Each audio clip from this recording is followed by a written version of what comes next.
Ganito pala si Edo at Bianzi sa likod ng camera, habang nag-gedgem nga itong si Edo ay nakabantay sa kanya si Bianzi. May ilan nga na nakakakilala sa kanila na kinikilig at tinutokso sila. Bago ko ipagpatuloy ang maiksing reaction video na ito, hiling ko lang na patapusin ang panunood nito para malaman ang nilalaman nito, at kung bago ka pa lang sa munting channel na ito, paki-subscribe para lagi kang updated sa video ng mga kalingap. At pakisuportahan natin ang ama ng kalingap na si Val Santos Matubang, Ate Edna Vlog at si Kalingap Rab. Isang mapagpalang araw sa inyong lahat mga kalingap, at shout out nga pala sa patuloy na sumusuporta sa aking YouTube channel, lalong-lalo na sa mga viewers natin na walang sawang nanunood at sumusuporta. Salamat. Hindi ito alam ng nakararami na ganito pala si Edo at Bianzi sa likod ng camera.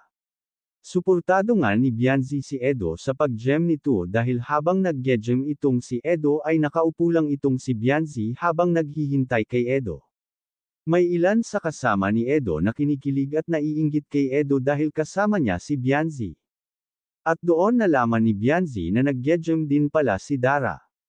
Dahil ng mga oras na iyon ay nandun din si Dara dahil gusto nga rin ito na pumayat dahil tumataba na nga ito.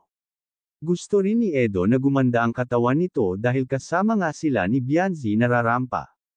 Kaya pinaghandaan talaga ni Edo ang magaganap na pagrarampa nilang dalawa ni Bianzi.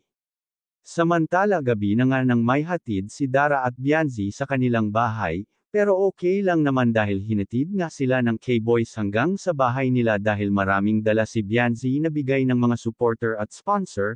Tiyak matutuwa ang mga magulang ni Bianzi sa mga dala nitong gamit para sa itatayo nitong negosyo, at hindi lang mga gamit, binigyan na rin ito ng puhunan na malaking halaga. Hanggang dito na lang ang update ko mga kalingap, maraming salamat at God bless sa inyong lahat.